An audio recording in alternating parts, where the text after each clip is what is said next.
السلام علیکم ناظرین، آپ دیکھ رہے ہیں ہیلو گل بلستان، میں ہوں اشفال لون۔ ناظرین، آج کا ولاگ بنانے کا مقصد یہ ہے کہ گل بلستان میں کچھ مسائل ایسے ہیں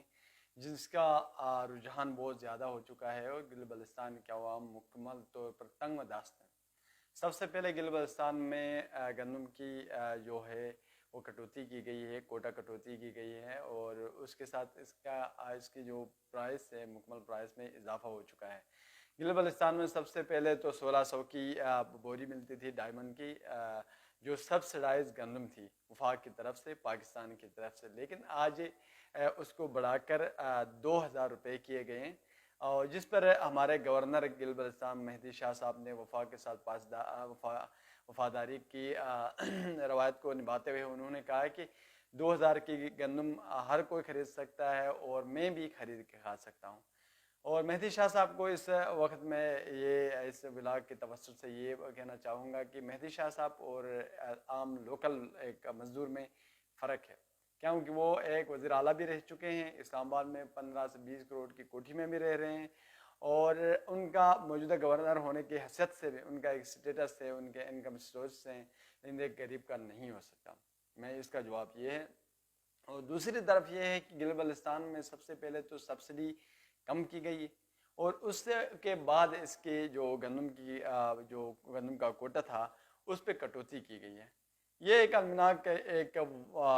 خبر ہے گل بلستان کے عوام کے لیے کہ اس طرح کا واقعہ جو گندم کی کوٹے میں کٹوتی، جو ایک نہ ہونے والی عجیب بات ہے، کیونکہ دنیا کی آبادی بڑھ رہی ہے اور کم نہیں ہو رہی۔ گل بلستان کے لوگ بھی مضافاتی لوگ ہیں اور قبائلی لوگ ہیں جو اپنی آبادی کو کبھی کم نہیں کرنا چاہتے۔ آبادی بڑھتی جا رہی ہے، لہٰذا کوٹا بڑھنا چاہیے، یا اگر 20 لاکھ گندم آتی ہے تو اس وقت 25 لاکھ ہونی چاہیے۔ اس کی وجوہات یہ ہے کہ گل بلستان کی آبادی میں مکمل طور پر اضافہ ہو چکا ہے، اور یہ ایک حقیقت ہے اور چھپنے والی بات نہیں ہے۔ اس وقت گل بلستان کے عوام مکمل طور پر تنگ و دست ہے اور سخت غصے میں ہے، اور جگہ جگہ پر احتجاج کر رہی ہے کہ ہمارے کوٹا جو گندم کا کوٹا میں کٹوتی کی گئی ہے، اس میں یہ کنسل کیا جائے۔ اور اس کے ساتھ کل ہنزہ میں بھی عورتوں نے خاص طور پر ڈی سی آفس کے سامنے دھرنا دیا، اپنا پروٹیسٹنگ جو سسٹم تھا وہ کیا اور نوٹ کروایا، اور چند بیانات بھی دیے کہ موجودہ حکومت جو گندم کٹوتی کی گئی ہے وہ ناقابل قبول ہے، اور ہمارے جو ہیں ممبر حضرات اس وقت علاقے میں موجود ہی نہیں، ٹس تو مس نہیں، تو بھائی وہ کیسے موجود ہوں گے؟ ان کے شاہانہ زندگی ہے اور وہ بڑے معاملات میں پھر رہے ہیں، غریب عوام کے ساتھ کہاں وہ آئیں گے؟ وہ نہیں ہو سکتا، اور جب وہ الیکشن ٹینیور ختم ہوگا تو وہ ہمارے حلقوں میں آئیں گے، عوامی حلقوں میں، عوامی گلیوں میں پھرتے رہیں گے۔ تو اس کے ساتھ یہ ہے کہ گل بلستان کے عوام نے ہر اضلاع سطح پر اور ہر کمیونٹی سطح پر دھرنے کی سخت دھرنے کا کال دی ہے۔ اور اس کے ساتھ میں بات کروں تو گل بلستان اسمبلی میں جو سیاسی سیٹ اپ ہے پی ٹی آئی کا، اس کے اوپر بھی ایک خلبلی ہو چکی ہے، اور لیکن ان کے جو P T I set up ہے وہ اتفاق میں رہنے کی وجہ سے وہ دوبارہ سر جوڑ چکی ہے۔ وہ سسٹم یہ تھا کہ گل بلستان کے جو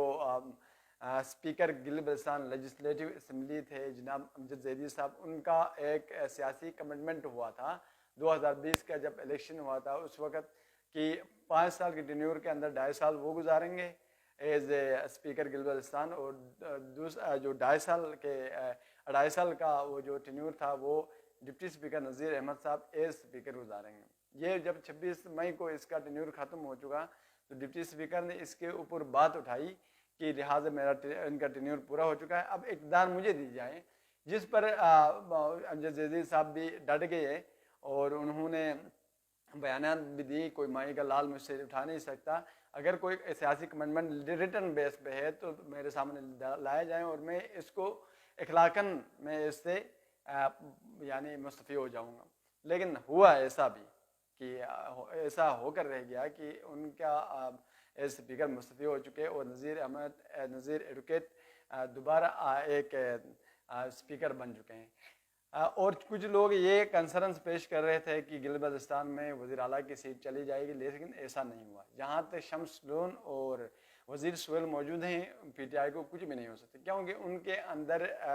جو گٹھ جوڑنے میں، جرگہ داری کرنا، جرگہ کرنا، ان کا ہنر رکھتے ہیں۔ شمس نون اس وقت گلگت بلتستان میں پی ٹی آئی کے لیے ایک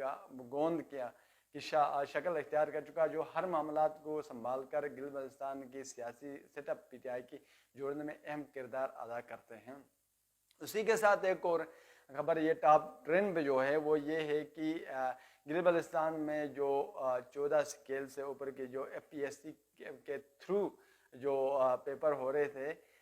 یعنی تحصیلدار کے، تو اس کے اوپر یہ گپلا ہوا کہ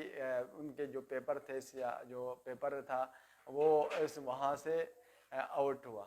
یعنی امتحان سینٹر سے آؤٹ ہو کر اس کو نقل کیا گیا، جس پر احتجاج ہمارے جو اسٹوڈنٹس ہیں، جو کینڈیڈیٹ ہیں، ان کی طرف سے بھی ہوا، اور اسلام آباد ایف پی سی کے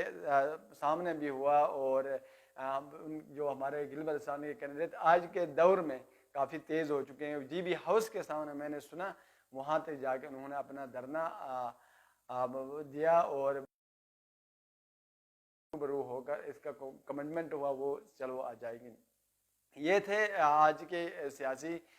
جو معاملات جو میں نے آپ کے سامنے لاتا رہا، اور اسی کے ساتھ مزید معاملات جو گلگت بلتستان کے سیاسی ہوں گے اور